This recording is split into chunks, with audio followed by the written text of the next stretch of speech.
ऐसी हेल्प दे दो कि जिससे मेरे घर का खर्चा चल जाए।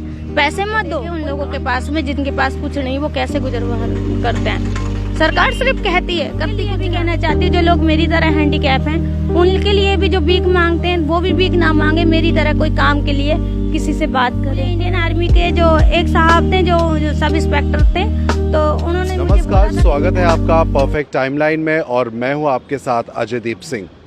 दर्शकों, अगर हम बात करें कई सारे मुद्दों को लेकर मीडिया जो है खबरों को सामने लेकर आता है, चाहे वो एम्प्लॉयमेंट का मुद्दा हो, चाहे वो सिक्योरिटी का मुद्दा हो, चाहे वो यूथ का मुद्दा हो। बहुत सारे हमारे समाज में इस तरह की परेशानियां हैं जिन्हें मीडिया सामने लेकर आता है, लेकिन कुछ मुद्दे उन लोगों के भी हैं जिन्हें शायद हम नज़रअंदाज करते हैं, जिन्हें शायद हम समझते नहीं कि ये हमारी समाज का एक हिस्सा हैं। वो इंसानों की हम बात कर रहे हैं जो विकलांग होते हैं शारीरिक रूप से।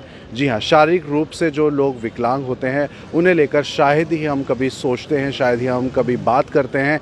अपनी ज़िंदगी की परेशानियों में हम काफ़ी आगे चले जाते हैं अपनी प्रॉब्लम्स को लेकर, लेकिन इन लोगों के बारे में सोचना बहुत कम लोगों को आता है। और इसीलिए आज परफेक्ट टाइमलाइन के माध्यम से मैं आपको एक ऐसे व्यक्ति से मुलाकात कराना चाहूँगा। हम उनसे बातचीत करेंगे कि क्या कुछ उनके जीवन की परेशानियाँ हैं, क्या उनका नाम है, कहाँ से वो आती हैं और क्या कुछ हमारा समाज इन लोगों के लिए कर सकता है, उसके बारे में हमें ज़रूर सोचना चाहिए, ज़रूर बात करनी चाहिए। तो आइए आपको मैं मिलाता हूँ इनसे। सबसे पहले तो हम इनका नाम जानेंगे। मैम, आपका नाम क्या है? रूपाली नाम मेरा जी। आप कहाँ से आती हैं? मैं नगरोटे रहती हूँ, बाईपास टाके के पास। तो मैं इधर अपनी सारी परेशानी बताने आए थे प्रेस क्लब में। तो मुझे मकान मालिक भी परेशान करता है और ऊपर से मेरे पास कोई काम शाम भी नहीं है और मैं किसी से कुछ मांगते भी नहीं हूँ। सिर्फ इंडियन आर्मी वालों के पास होते हैं और वो मुझे खाना भी देते हैं, राशन भी देते हैं और मुझे हेल्प करते हैं। मुझे कोई ऐसा काम मिले जिससे मैं कोई काम करूं, मेरा घर चल सके। मुझे हैंडीकैप की सर्टिफिकेट की वो भी नहीं बनी है, वो पेंशन भी नहीं बनी है और कुछ भी मेरे पास कोई सुविधा नहीं है। जो आपके साथ ये है, ये बचपन से है या किस तरीके का कोई हादसा हुआ है, क्या हुआ है? ये मुझे 2015 में 21 अप्रैल के दिन ट्रेन एक्सीडेंट हुआ था, जम्मू तवी झेलम एक्सप्रेस 077 ट्रेन मार्ग से। उसके बाद मुझे दोनों पैर चले गए। उसके पहले से भी ससुराल वाले नहीं रखते थे और पैर जाने के बाद तो फिर बिल्कुल ही नहीं रखा। तो मैंने अपने बच्चे खुद ही अपने बल पे पाले और मेरे साथ मेरी मम्मी है। मेरी मम्मी ने मेरा साथ दिया और मैंने मेरी मम्मी का साथ दिया। तो आप शादीशुदा हैं। आपके ससुराल वाले कहाँ से हैं और पति कहाँ है? मध्य प्रदेश MP में। तो आप यहाँ जम्मू में रहती हैं और आपके बच्चे? बच्चे भी जम्मू में ही हैं। कितने बच्चे हैं आपके? मेरे पास लड़का एक ही है, लड़की नहीं है। लड़की खत्म हो गई, लड़का है मेरा 14 साल का। अच्छा, तो आप कुछ पढ़ी लिखी हैं? हाँ, मैं 8 क्लास तक पढ़ी हूँ। तो जम्मू में क्यों आप रह रही हैं? मतलब वापस अपने गांव, अपने घर क्यों नहीं गई? फायदा ही नहीं है घर जाने का। कोई अच्छे से बोले, कोई अच्छे से रखे तो जाएं। कोई बोलता ही नहीं। इससे अच्छा हम अलग रह रहे हैं सबसे। अपना कमरे का किराया दे रहे हैं और अपना रह रहे हैं। किस तरीके से आप अपना अभी पेट पालती हैं और वहाँ से यहाँ तक आप ट्रैवल कैसे करती हैं, कैसे चलती हैं? भैया, मैं कभी हाथ से चलते हूँ तो कभी किसी गाड़ी में आते हूँ, कभी किसी से लिफ्ट लेके आते हूँ। ऐसे मेरे पास आने जाने की कोई सुविधा ना है। तो आप किसी NGO के पास, किसी ऐसी एसोसिएशन के पास गई? पहचानते नहीं हूँ, कहीं गए नहीं हूँ, इसलिए तो खुद ही अपने हाथ से जो कुछ किया अपने हाथ से किया सब कुछ। लोगों का कैसा साथ रहता है आपके लिए, कैसा व्यवहार रहता है आम लोगों का? लोग भैया कुछ तो अच्छा सोचते हैं, कुछ गलत सोचते हैं। अब अच्छे वालों के लिए तो अच्छा ही बोलूंगी, गलत वालों के लिए गलत। लेकिन मैं गलत टाइप की लड़की नहीं हूँ। मैं किसी से भीख नहीं मांगते, किसी से कुछ नहीं। मुझे काम जो भी मिले मैं काम कर लूंगी। क्या आप कर सकती हैं, क्या सोचती हैं? हर काम कर सकते हैं, जो भी काम मिले बैठे बैठे मैं हर काम कर सकते हूँ। कितना मुश्किल होता है आप, क्योंकि पहले तो आप पूरा शरीर ठीक था लेकिन एक हादसे के बाद जिंदगी बदल जाती है। मानसिक रूप से किस तरीके से आप डील करती हैं उस चीज से? मुश्किल तो बहुत होती है, लेकिन आप मेरी जगह लेके देखोगे ना, आपको पता चलेगा। 1000 रुपए कमरे का किराया देना, 1800 रुपए बिजली का बिल देना, घर में राशन भी डालना, अगर कोई बीमार हो जाए तो उसके लिए भी पैसे लगाना। 1 रुपए भी मुझे नहीं बचता, 1 रुपए भी नहीं बचता भैया। ऐसे खुद ही हैंडल करते हो सब कुछ। और अब आप क्या डिमांड कर रही हैं? आप प्रेस क्लब में जम्मू आई हैं, क्या आपकी मंशा है, क्या आप चाहती हैं कि क्या कुछ हो आपके लिए, क्या सोच है? एक तो मुझे कोई हेल्प अगर मिल जाए यहाँ से, तो कोई ऐसी हेल्प दे दो कि जिससे मेरे घर का खर्चा चल जाए।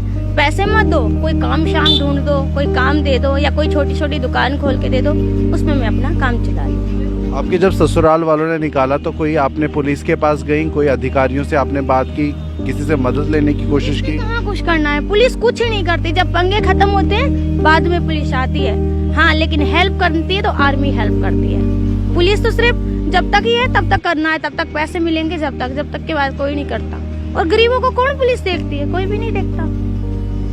सरकार का कैसा रवैया रहता है? कुछ भी अपाहिजों के लिए, विकलांगों के लिए कुछ भी? कहती है सरकार, कहती है, लेकिन आके देखे उन लोगों के पास में जिनके पास कुछ नहीं, वो कैसे गुजर बसर करते हैं। सरकार सिर्फ कहती है, करती कुछ ना है। अगर करती होती तो मैं क्यों खज्जल होना था। मोदी भी बोलते हैं कि मैं ऐसे करूंगा वैसे करूंगा, लेकिन कुछ भी नहीं। तो फिर बताओ आप, मैं क्या करूँ भैया? तो अब आपकी क्या मतलब मांग है? आप जनता से क्या अपील करती है? जरा वहाँ कैमरे में आप एक बार बोल सकते हैं?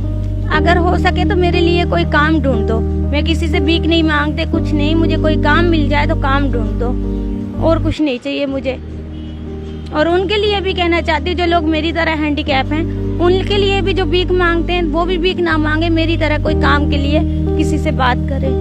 मोदी सरकार से क्या गुजारिश है? मोदी सरकार से यही है कि मेरे जैसे लोगों को कोई काम दे या कुछ उनकी हेल्प करें, बस यही कहना चाहती हूँ मैं उनसे। तो आप अपने घर का कामकाज खुद ही करती हैं? घर का खुद ही करते हूँ। आर्मी की आपने बात की, इंडियन आर्मी किस तरीके से आपको मदद कर रही है? थोड़ा जरा खुल के बताना हमारे दर्शकों को।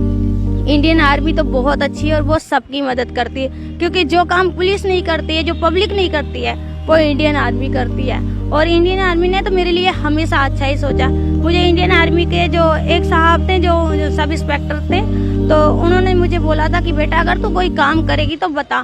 मैं कहा सर मुझे बताओ क्या काम करना। उन्होंने कहा अगर तू सीआईडी का काम करेगी तो हमें बता, हम तुझे काम देंगे। मैंने बोला सर इसमें तो रिस्क है, अगर मैं ये काम करूंगी और कल को कोई पंगा हुआ तो मेरी मम्मी का तो कोई नहीं है। तो फिर उन्होंने मुझे बोला फिर तेरी मर्जी है।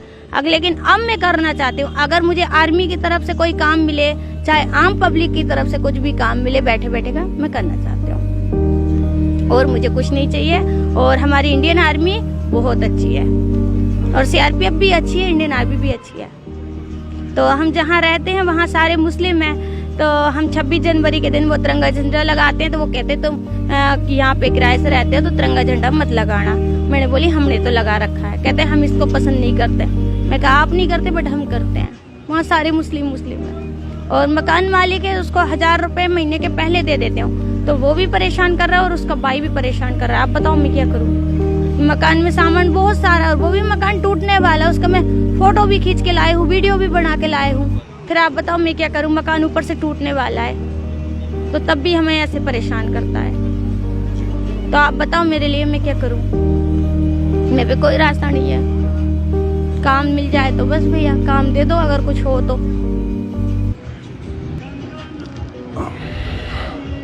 तो देखा आपने, ये रूपाली है और शारीरिक रूप से विकलांग है, लेकिन इसका मतलब ये नहीं कि ये अपने उम्मीदों में, अपने जज्बे में विकलांग हो।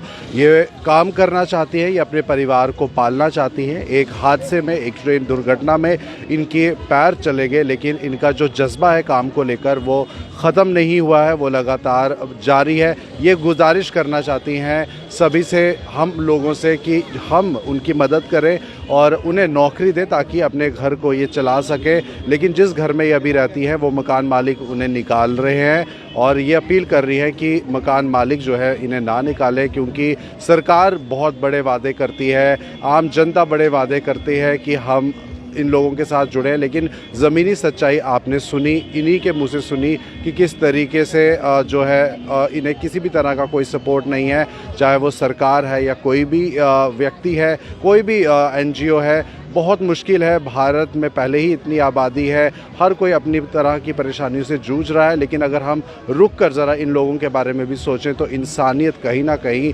ज़रूर ज़िंदा हम रख पाएंगे। आप तमाम बड़ी खबरों के लिए, राज्य की तमाम बड़ी खबरों के लिए परफेक्ट टाइमलाइन के साथ बने रहिए। हमारा फेसबुक पेज भी आप फॉलो कर सकते हैं ज़्यादा जानकारी के लिए। और अभी के लिए मुझे दीजिए इजाज़त। नमस्कार। मेरे कैमरा पर्सन सुनील शर्मा।